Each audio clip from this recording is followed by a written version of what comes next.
A very good morning to all of you, and welcome to this 25th lecture in ME303 heat transfer.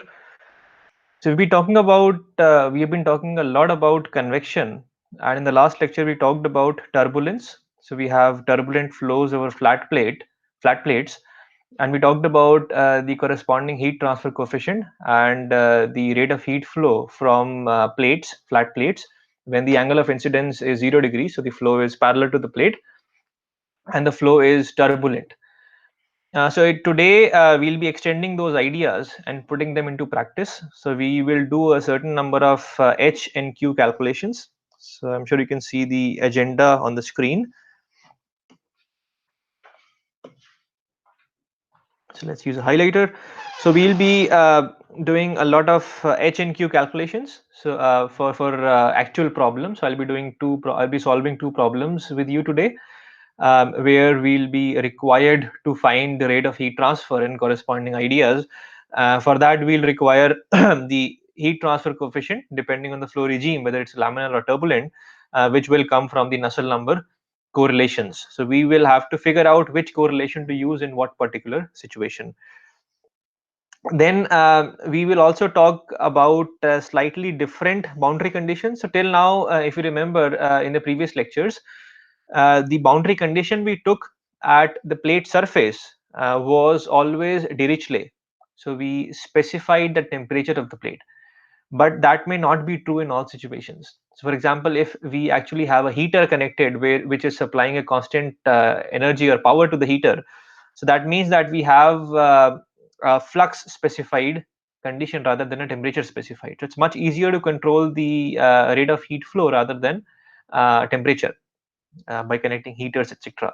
So we will see how the Nusselt number correlations change. Of course, we won't do the derivations, but I'll give you the correlations for those situations which are practically possible, so that we may need to use them later.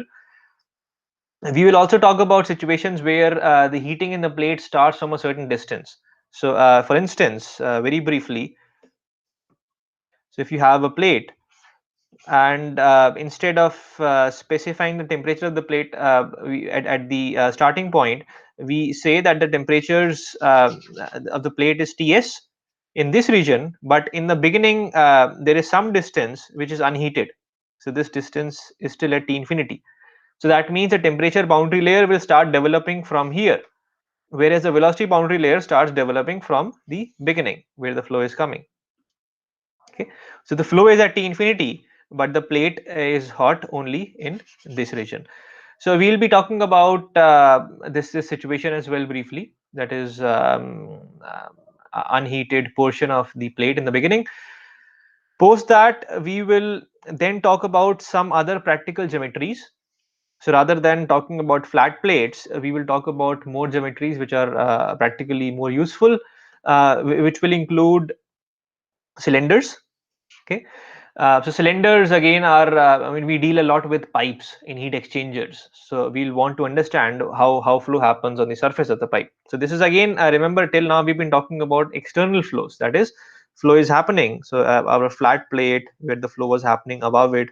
So this flow is not enclosed. So again, we'll talk about the cylinders which have some flow happening over them. So again, I mean, in this case, we will have some dp by dx, which was not there in flat plates, and things will change a bit. So we'll want to understand how the Nusselt number changes as a function of x, where x is defined from the point of incidence of the flow. Okay, so we'll talk a bit about the heat flow on the surface of cylinders. We will then talk about bank of tubes. So if you in heat exchangers, you typically deal with lots of tubes. So you have typically situations where you have lots of these tubes arranged in a certain arrangement, and then you have flow happening across these tubes. So these tubes are in the three-dimensional. So you have these cylindrical tubes which are carrying some of the fluid, but we don't care about that right now. What we care about is the flow happening on the surface of these tubes, multiple tubes. So how does the presence of multiple tubes affect the rate of heat transfer as compared to having only one tube, for instance? Okay. You'll also talk about jets, impinging jets. So when you want to cool something, you impinge it with the cold fluid. So for example, if you have a surface like this, then you impinge the jet like this, and then the of course, I mean, the fluid will impact the surface and then spread on the surface. So this is the angle of incidence, which was 0 degrees in this plate, had changed to 90 degrees in this jets. We'll talk about them as well, and then finally we'll briefly talk about packed beds, which are these geometries used in the industries for increasing the rate of heat transfer between solids and some gas that is flowing. Typical example is drying application. When you want to dry some solids, so you use these packed beds by passing on dry hot air across the wet liquid, so that it can dry. So we'll talk about these applications as well, where a convection happens through multiple surfaces, um, rather than just one flat plate. Okay, so this discussion towards the end of the lecture will be more focused towards more practical geometries rather than theoretical ideas. So let us start with our first discussion topic, which is let's solve a problem. So this is example number 2 in the book. Sorry, example number 6.2 in the book. So I'll read out the example and then draw the figure as well, talking about the assumptions, etc. So this says that water flows at a velocity of 1 meters per second over a flat plate. So you have a flat plate and water is flowing at 1 meters per second. So this u infinity, um, let's just write the variables here. I'll write the values on the right hand side. So u infinity is 1 meters per second, and the flat plate length is 0.6 meters. Okay, so we call this length as L, and this L is given as 0.6 meters. We've been asked to consider two situations. So in the first situation, the water temperature, so this is water that is flowing, so this is water that is flowing on the flat plate surface. So the water temperature in the first case, so let's call case 1, the temperature is 300 kelvins. And in the other case, that is the second case, your temperature of the water, so we'll call it T infinity, okay, is 50 kelvins more than the case 1, so 350 kelvins in this case. Okay, so we may expect the boundary layer to be partly laminar, partly turbulent on this flat plate. So if I were to draw, so let's call this the critical point. So we may have the boundary layer to be laminar till the critical Reynolds number, critical length, and then it may become turbulent later. Okay, so you may have laminar and turbulent zone, where this is your xc, which is a critical length. Okay, so what we are required, what we are asked for, that we have to calculate the average heat transfer coefficient for the two cases. So we have to calculate, sorry,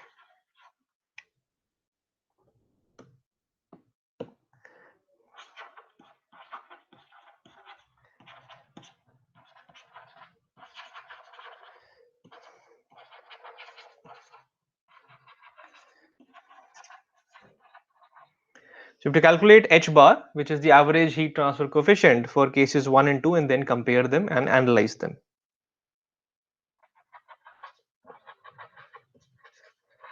It's very important to analyze the result, so that we are careful next time when calculating um, h bar for different fluid temperatures. We'll talk about that later.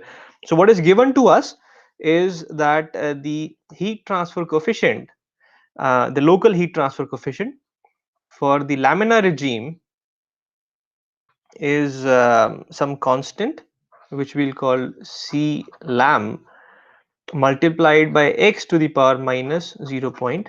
Okay, so this is how the laminar heat transfer coefficient, or the heat transfer coefficient in the laminar region, varies as a function of x, which is the distance from the plate incidence. And we're also given the turbulent So the heat transfer coefficient in the turbulent regime is given as C turb, which is a constant, then x to the power of minus 0.2. So we already know that the heat transfer coefficient goes down much slowly in the turbulent region as compared to the laminar region, which we can see here as well. Okay, these coefficients C lam and C turb are in fact functions of temperature in this case. So C lam is given to us as 395. We have to write the units carefully. Watts per meter to the power 1.5 Kelvin. Okay, so this is for T equals 300 Kelvin, and this C lam, actually I should write it this way.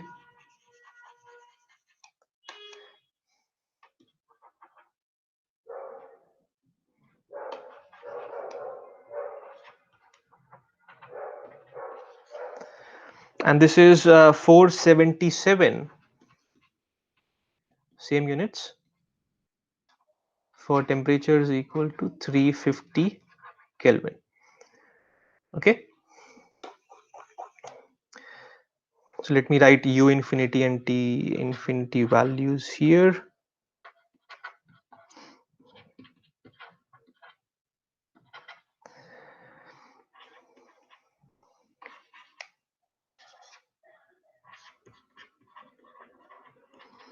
And C turb is 2330. Again, to write the units carefully. This is for 300 Kelvin, and then this is 3600, same units, for 350 Kelvin. Okay, so we can see that the coefficients which ultimately decide the heat transfer coefficients are functions of temperature. So the heat transfer coefficient H depends on the regime, which we already have discussed, but it also depends on the temperature, which makes sense because heat transfer coefficient in convection is a function of the flow properties. So if you change the temperature of the fluid, then it changes the rate at which heat flows out of the surface, etc. Okay, so this is what is given to us, and we have to calculate the H bar for cases 1 and 2 and then compare the values. So let us begin our calculation, our work. So let's start with case number 1.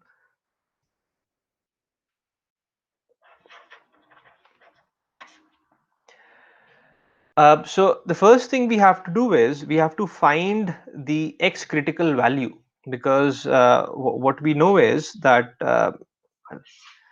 since the h value is well, let's write a general discussion. So if you remember from previous discussion from the last lecture, that h is well, the h bar sorry, is integral, and then you have, since you have two different regimes here, you have the laminar regime and then you have the turbulent regime. Now this one extends as long as the plate is. So the h bar value is an average of what happens in the laminar and turbulent region. So this is from 0 to x critical, because this value is x equals x critical, and then you use the h laminar correlation plus integral from x critical to the length of the plate, and then you use h turbulent because the flow is turbulent in the region on the right hand side of x critical. Okay. So to calculate h bar, we need to find the x critical value. So for case number 1, well, actually again some more discussion. So the Reynolds number critical, if you I mean, we discussed in the previous lecture, typically this value is 5 into 10 to the power of 5. So this is a typical value at which the flow becomes flow transitions from laminar to turbulent in flat plate geometries. So and this is defined as the density of the fluid times the u infinity times x critical upon um, the dynamic viscosity of the fluid. So that means we can find the x critical value as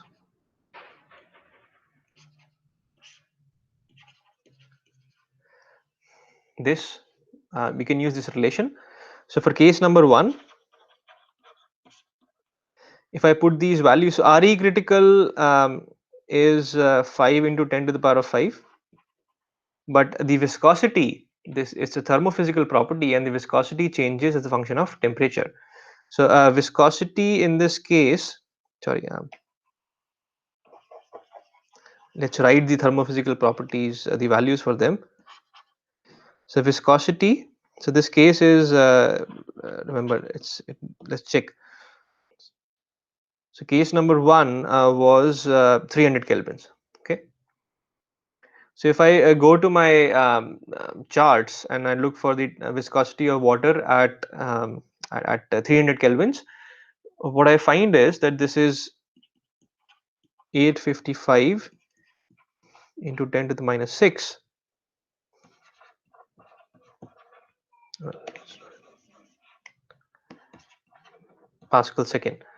Okay, so that's my dynamic viscosity for 300 kelvins, and then my fluid density is 997 kg per meter cube.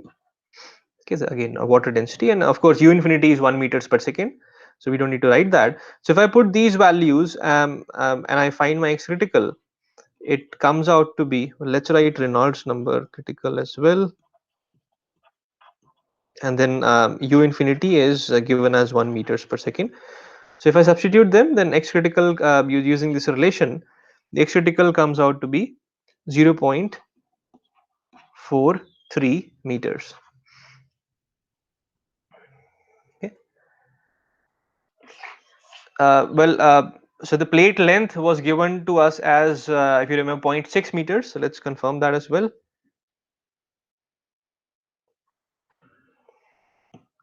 So the plate length was 0.6 meters.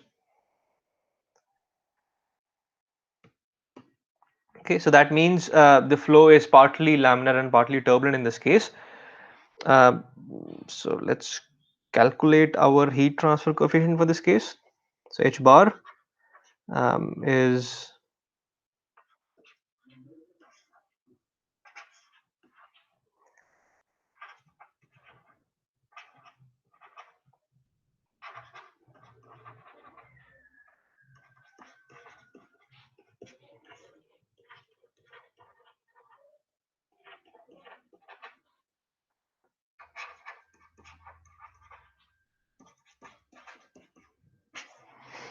okay.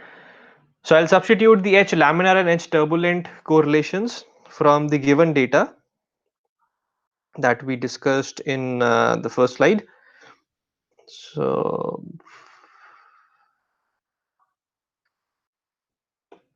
this one. Okay, so I have to carefully pick the coefficient values from the corresponding coefficient values for 300 kelvins. Again, I won't do the calculations here in front of you. So when I do that, what I see is that my heat transfer coefficient, average heat transfer coefficient, comes out to be 1620 watts per meter square Kelvin. So that's my H bar for 300 Kelvin case. That is case 1.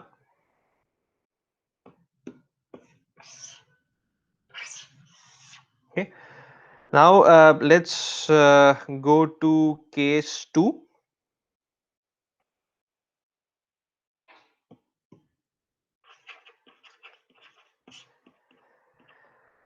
Okay, so for case number 2, our density viscosity will change because now we have a temperature of 350 kelvins. So you know that if you increase the temperature of water, its viscosity decreases; it becomes more thin. So to say, so the viscosity for the previous case was 855 into 10 to the minus 6, and in this case this is 365 into 10 to the minus 6 Pascal second. Yes, it's reduced. And then the density of water in this case is 974 kg per meter cube. So density also is slightly less because when you increase the temperature, the fluid density also decreases slightly. Okay, and let us see if the change in thermophysical properties for a 50 degree centigrade increase in temperature has any effect on the critical distance at which the flow transitions to turbulent. So if I put these with Reynolds number as 5 newtons per 5 and my u infinity as 1 meters per second, so that gives my x critical as, in this case, is 0.19 meters. Okay, it's very different. So it's less than half of what we got earlier. So earlier the flow transition to turbulence at 0.43 meters, and now this is only 0.19. Okay, so it's very important to make sure we use the right thermophysical properties. Okay, but let us see if that has an effect on the average heat transfer coefficient. So with these calculations, if I calculate my h bar, so in this case the only thing that changes is mm, the integration limits. So the contribution of the turbulent regime is more in this case because the flow transitions quite early at 0.19 meters. So the flow is turbulent for most of the region. Well, from 0.19, which is approximately 0.2 to 0.6 meters. So h bar, when I do the calculation, it will come out to be, I won't show the calculation, it comes out to be 3710 watts per meter square Kelvin. Okay, so this is for T equals 350. Well, there is a lot of there is more than the h bar for 350 kelvins is more than twice the value of h bar for 300 kelvin. So that means the rate of heat transfer again is also more than twice. Okay. So we have a tendency to approximate the viscosity and density values, but we should definitely not do that because we may end up making an error in the calculation, which will be more than 200%.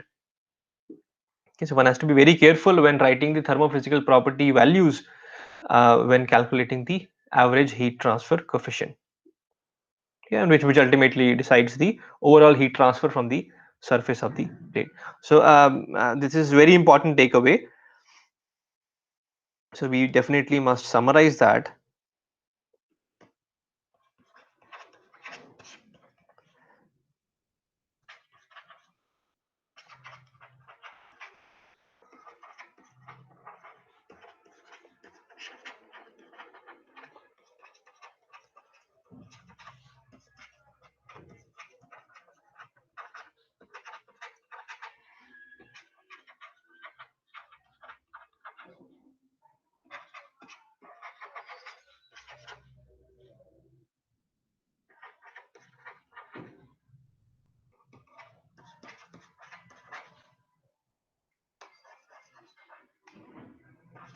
Alright, in convection problems.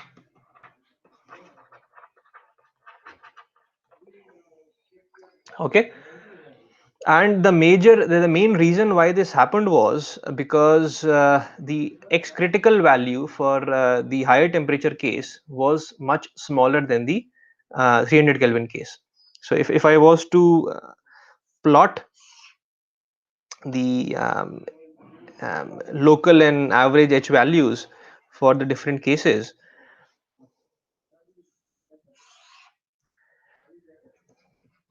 okay, so on the x axis we draw the plate length, which goes from 0 to 0.6 meters. On the y-axis, I'm plotting my h and h bar values. So for the first case, so this let's just plot. Well, let's draw the axis labels. So this is 0.3.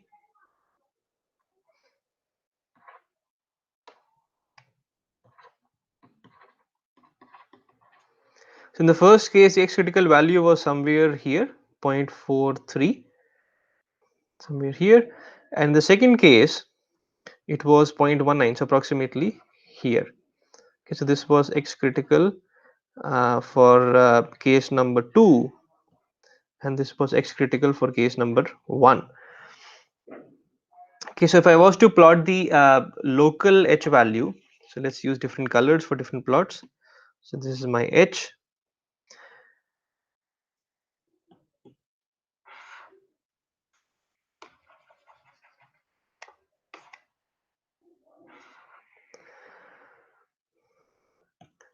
For case number 1, the H value will start from a very large value, of course, because in the beginning, at the beginning of the plate, the boundary layer is extremely thin, and then it drops as x to the power of minus 0.5, and then we'll plot it something like this. So it drops like this, and then this is your H value for the laminar region, and then you have a step change, and then it becomes turbulent, but it drops down much slowly now till zero 0.6 meters. Okay, so this is for case number 1.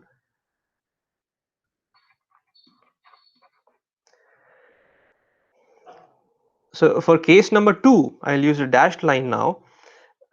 It well, yeah, let's use a different color. So for case number 2, it starts again from a very large value, and then it reaches some value close to here. You can calculate that and see with the coefficients given uh, till the critical point, which is x critical equal to 0.19 meters, and then there is a sudden increase. Okay, and then again it drops down much slowly till x equals 0.6. Okay, so the average h bar is nothing but the area under these red and green curves. So you can see that if you were to calculate the average of the green curve, it would turn out to be much higher than so this is the average of the green curve, and the average of the red curve will again turn out to be um, much lower. So this is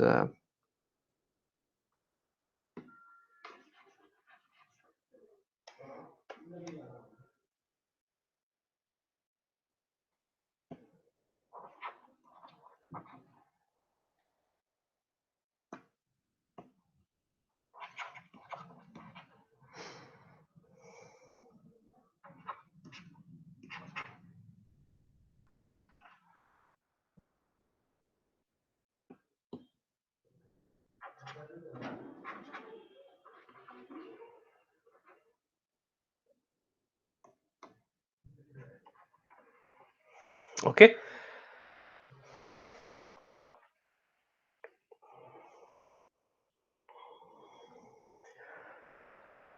So again, I mean, very typical to calculate the average H value and the overall rate of heat transfer from flat plates.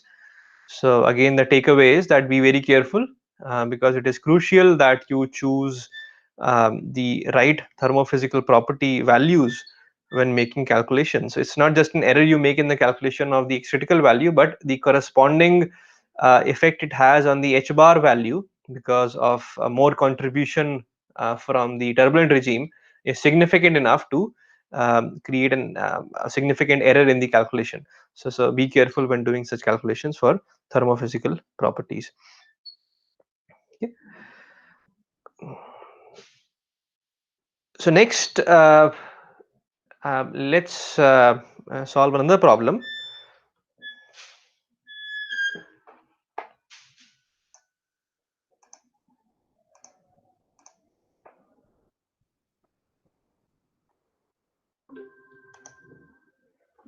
This next example is on is an example from the book. This is example number 7.2. So this one's about the boundary layers turning turbulent, and then we have to figure out the rate of heat transfer from a plate which is being cooled down because of a flowing fluid above the plate. So let's discuss. Let me talk about the problem statement first. So you have a flat plate of width 1 meter, which is maintained at a uniform temperature of 230 degree centigrade.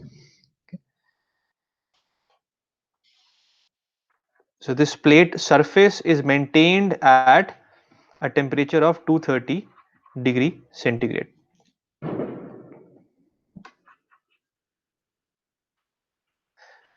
Okay, so maintaining a constant temperature is actually a challenging task because the rate of heat flow, as we have learned from the plate, is different for different x positions.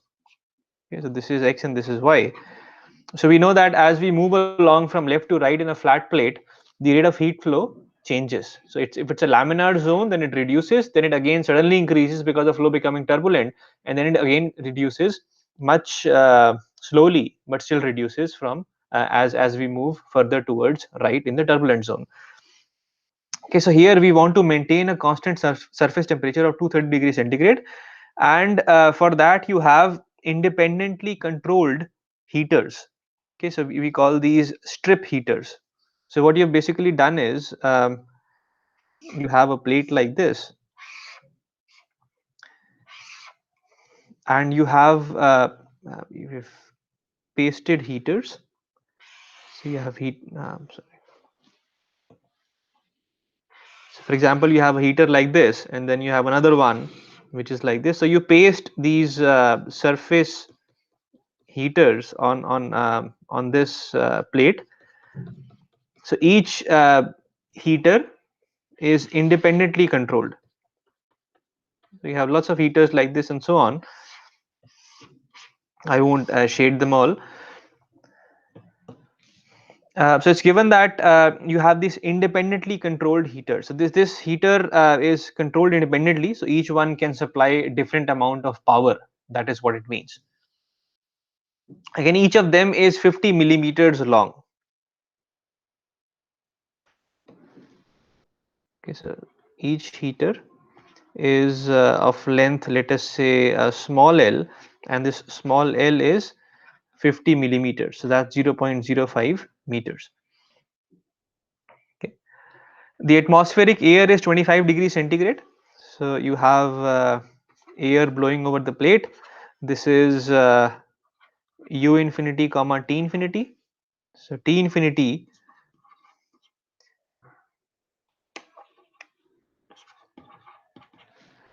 is given as 25 degrees centigrade, and U infinity, which is the free stream flow speed in the x direction, is 60 meters per second. Okay, so sorry, the flow velocity in x direction, U infinity, is 60 meters per second, and this is only x direction flow. So what is asked from us is, at which heater is the electrical input a maximum? So let's call these heater, let's give the heaters numbers. So you have heater number 1, 2, 3, 4, and so on. Okay, there may be more depending on what the total length of the plate is, um, but what is asked from us is,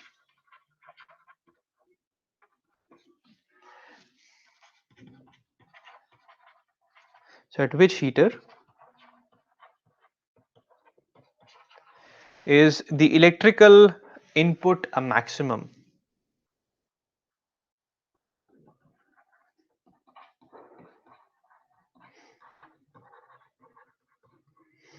Okay, and the second one is, what is the value of this input?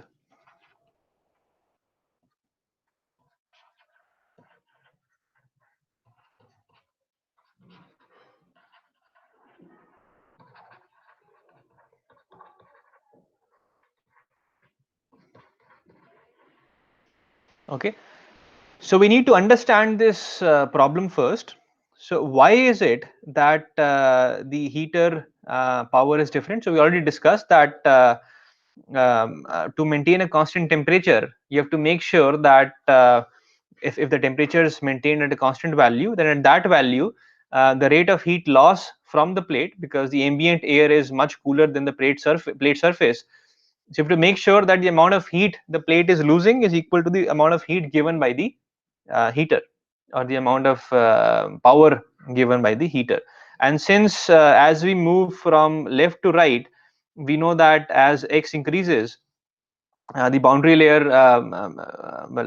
the boundary layer is changing size. So what we see is that the h value is changing. We already have learned about that. So if you have a plate like this, then you know that the boundary layer grows and then it becomes turbulent. So you have a critical point which we call the x critical. So on the left hand side of which the boundary layer is turbulent, laminar, sorry, and on the right hand side of which you have the boundary layer as turbulent. So the heat transfer coefficient changes as you go from left to right. In fact, if I draw it, draw a trend of heat transfer coefficient, sorry, in this case, then what I see is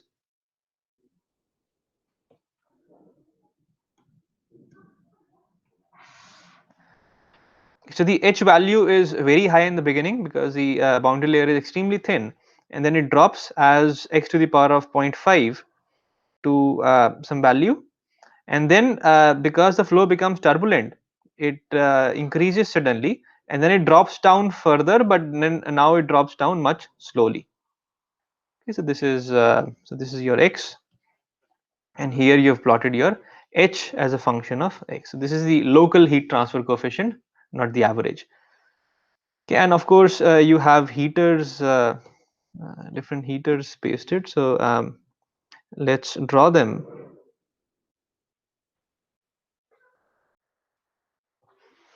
Something like this. Of course, I mean we have to make a calculation as to what this x critical is and where exactly does this lie.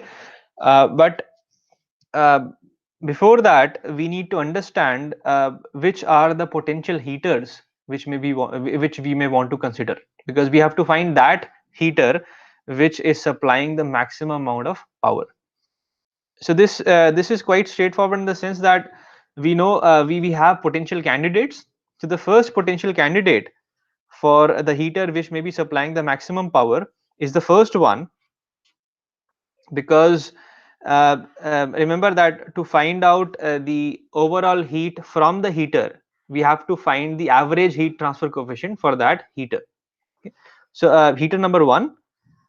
So heater number one, if we were to calculate the rate of heat flow from this heater, then we would find that as, so we call it Q1 as H average over 1, then the area times T surface minus T infinity. Now remember, T surface is 230 degrees centigrade, because that is what is desired to be maintained at constant temperature.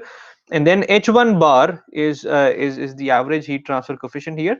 So if we see this red graph, so what we see is for this range the average value is somewhere here, something like this. So the rate of heat flow could be quite high in the first heater, but as you go from first to second to third in the laminar zone, then we definitely are sure that the Q1 is greater than Q2 is greater than Q3, until as long as we stay in the laminar zone. But then there is a point where the flow becomes turbulent. That is this heater. Okay, so this heater, if I was to calculate the average heat transfer coefficient, so we'll call it the uh, uh, we don't know the number for this, so let's call this T. Okay, the transition plate, the plate on which transition happens. So on this plate, if I was to calculate the average heat transfer coefficient, then since it has a contribution from the turbulent regime as well, and the turbulent regime again, the heat transfer coefficient is very high. So the average includes this part. Of course, the contribution from the laminar part is quite low, but the contribution from the beginning of the turbulent part can be quite high. So that is again one candidate for the max power. And the third candidate for the max power is the heater that is just next to the heater on which the turbulent on which the boundary layer becomes turbulent. Okay, so we'll call it T plus 1. Okay, transition plus 1. And that is because this plate is completely in the turbulent range, and it could happen that because it's completely in the turbulent range, so the average heat transfer coefficient is the highest, or it is could be the highest for this plate. So these are the three potential candidates for the maximum power plate. In fact, we can find this T value because we already know at which Reynolds number the flow becomes turbulent. So I can write, sorry, let's use the black color. So we know that Reynolds critical, the critical Reynolds number typically at which the boundary layer becomes turbulent is 5 into 10 to the power 5. So I can write this as U infinity, and then I have to find that length at which it becomes critical. So I'll call it L by nu.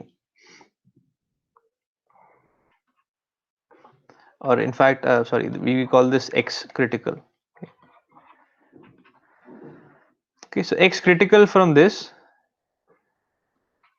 is the critical Reynolds number times the kinematic viscosity of the fluid, that is air in this case, at the temperature of 25 degrees centigrade, because that is the temperature at which the air is flowing. And then we have U infinity, which is 60 meters per second. So if I do that, then this comes out to be 0.22 meters. Okay. So let us check what the size of a heater was. So the size of a heater was 0.05 meters, that is 50 millimeters. So that means it is the fifth heater on which the transition happens.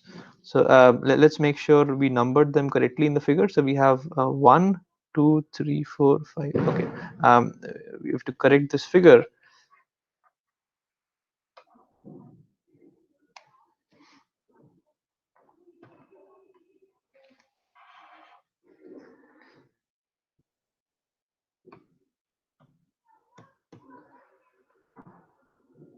So this T is number 5.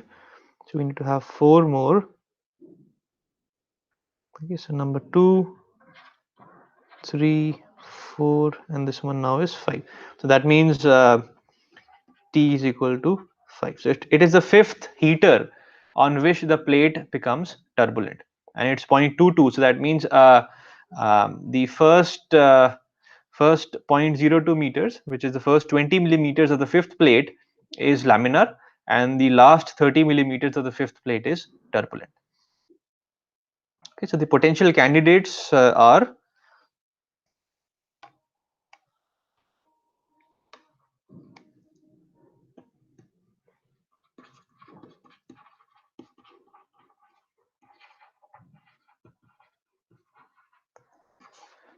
plate number 1, plate number 5, and then plate number 6.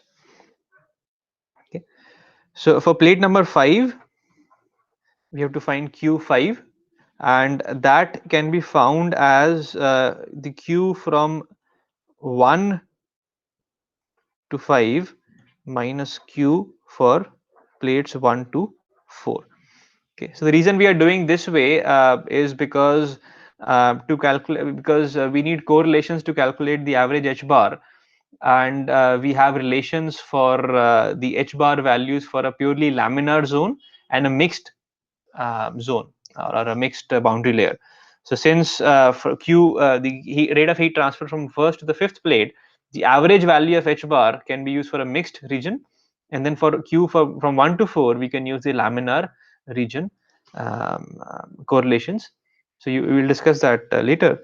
And then Q for the sixth plate, again, since we already know Q for the plates 1 to 5, so we simply have to find Q for the plates 1 to 6, and then subtract Q for the plates 1 to 5. Remember, we're talking about individual heaters. That is what we have to calculate. So we can whatever heaters 1 to 6 are taking minus whatever heaters 1 to 5 are taking is the contribution for the sixth heater. Okay, so now it's simply a matter of calculating these values. So let us do that.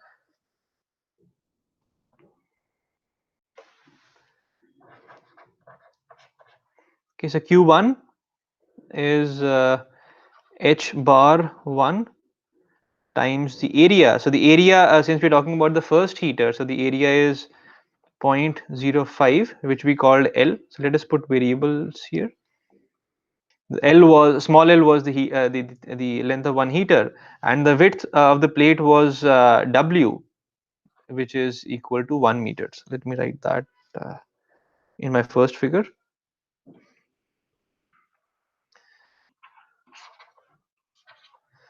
Okay, so W is 1 meter. Okay.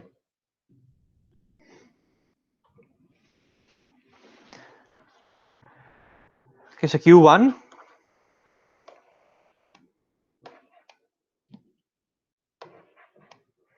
sorry, it seems like my application is not responding.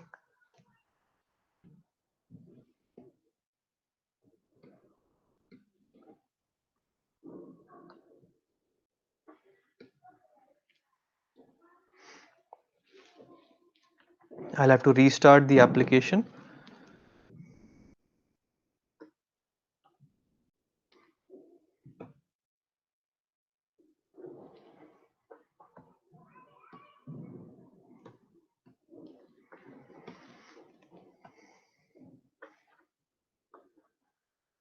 Okay, we are back.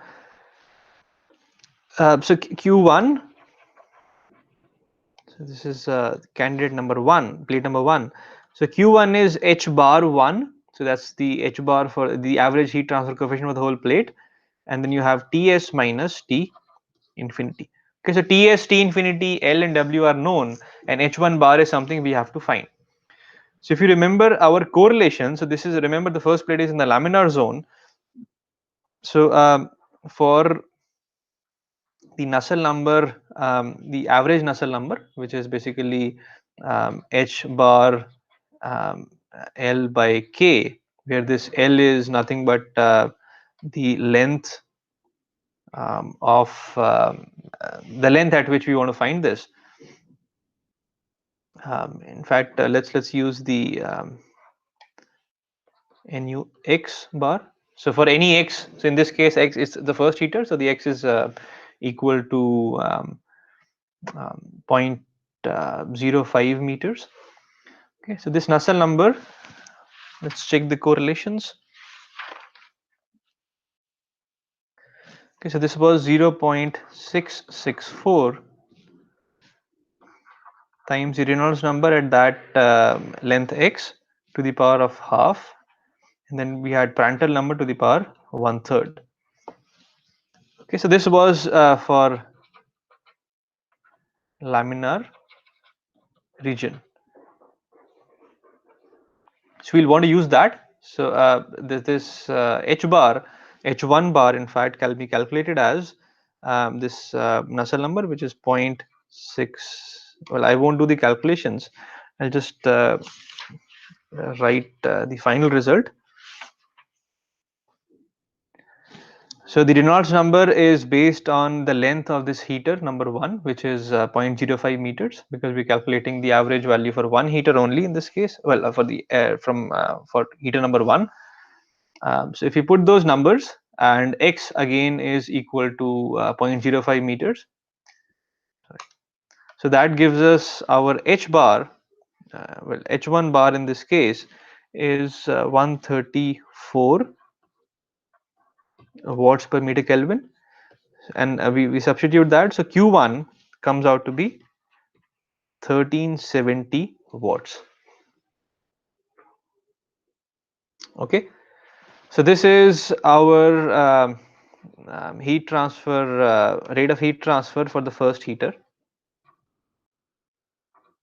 Sorry.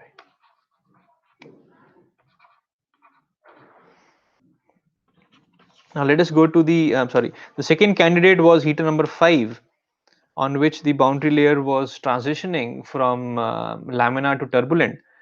So remember, well, for this case, what we do is, so to calculate Q5, we take Q1 to 5, that is the heat loss in the heaters from 1 to 5, and then it looks like 1.5, but it should be 1 to 5, and then we take the heat loss in heaters 1 to 4 and subtract that. So that gives us the value of the Q convection in heater number 5.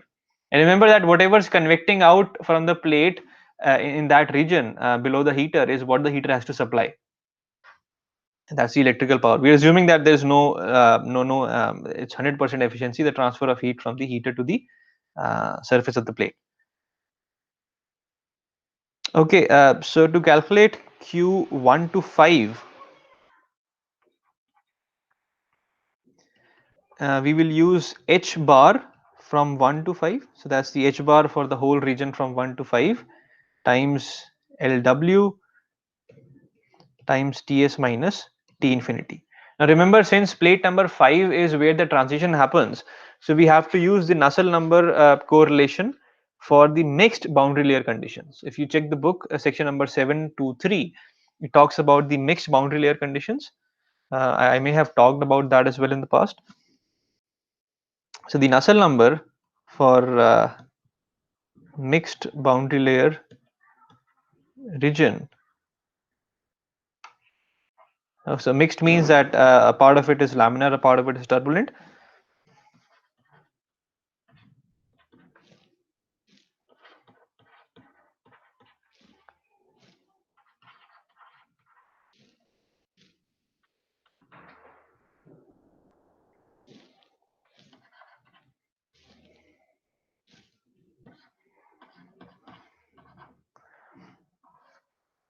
Okay, so this is how the Nusselt number, average Nusselt number correlation is given.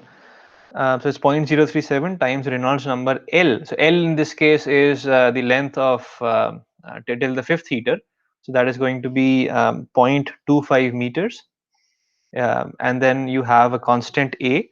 The constant A is again dependent on the amount of heat loss from heaters in the laminar region. So which is from um, x equal to 0 to x equal to 0.22 meters. So A actually comes out to be a value which is, I think, 800 something.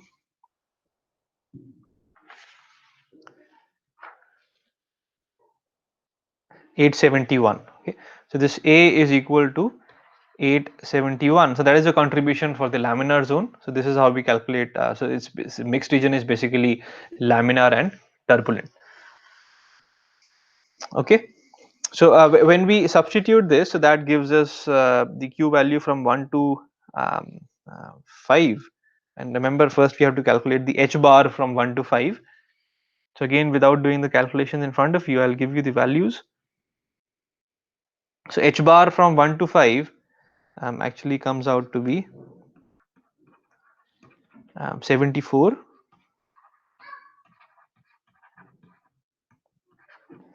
Okay, so remember this H bar is the average. So that red region from 1 to the laminar zone, and then a partly a turbulent zone. So that is 74 watts per meter square Kelvin. And then we have to calculate the H bar from the Q value. So Q value for this.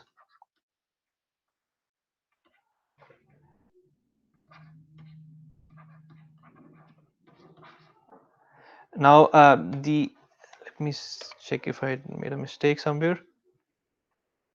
Right, so the this L is not the value we need. We need 5 times L here. Okay, so small L being the plate length. So we need 5L times W. We're talking about the complete region from 1 to 5. So I don't need to write that. So the Q value from 1 to 5, it comes out to be, well, I don't have that written in front of me, so I'll just keep it Q value. And then the Q value from 1 to 4 actually is purely in the laminar region. So we can simply use the Nusselt number value for the laminar region, and from that we get so for that we need the H bar value from 1 to 4 times again this time we have 4 LW because it's 4 heaters times Ts minus T infinity, which is something that is known to us. So H bar you can calculate from the laminar, the correlation for the laminar region.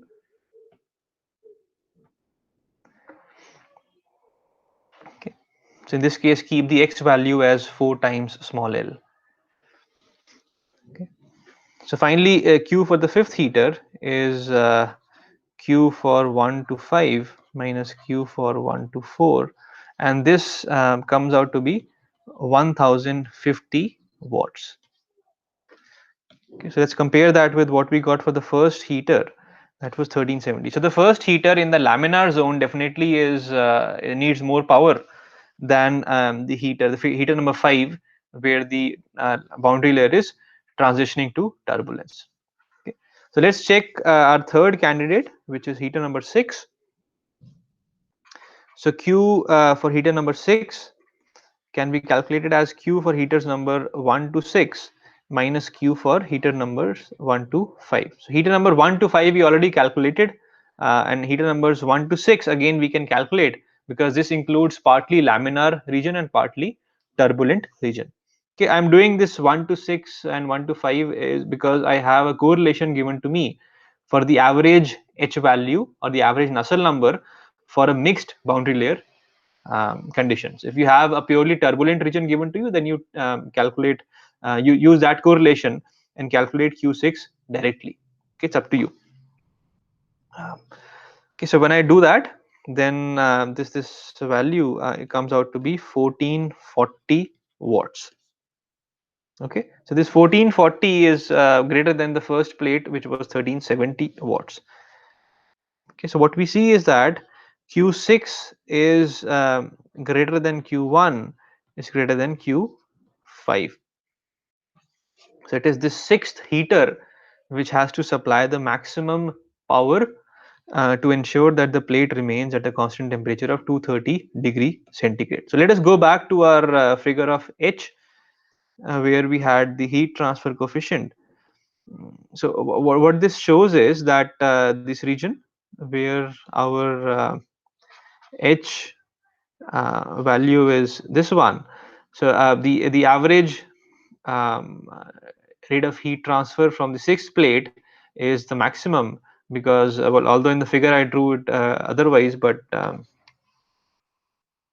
what we are seeing here is that the value of the heat rate of heat transfer for the first plate was slightly less, because remember the first plate, although it starts at a very high H value, but the H value drops suddenly because the boundary layer grows in the laminar region. So the average of the rate of the heat transfer coefficient for the first plate is actually less than what the sixth plate has. And again, the fifth plate had a partly laminar region, which was this one, and a partly turbulent region. Since the laminar region H value is much low, so when we calculate the average, we see that it comes out to be smaller than the sixth plate. So the sixth plate is our winner here.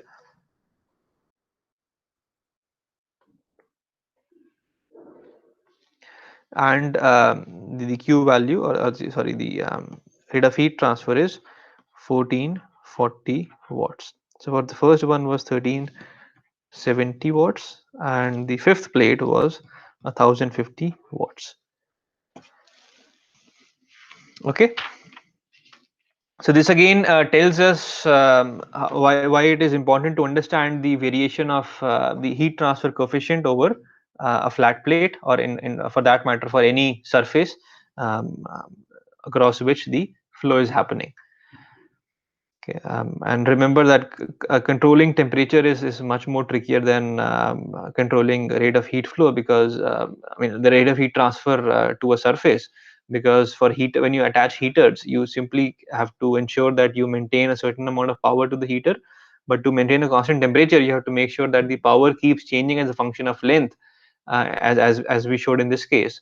So if you were to buy heaters, you would want to make sure that the sixth one can supply 1440 watts. So you should be able to tune them.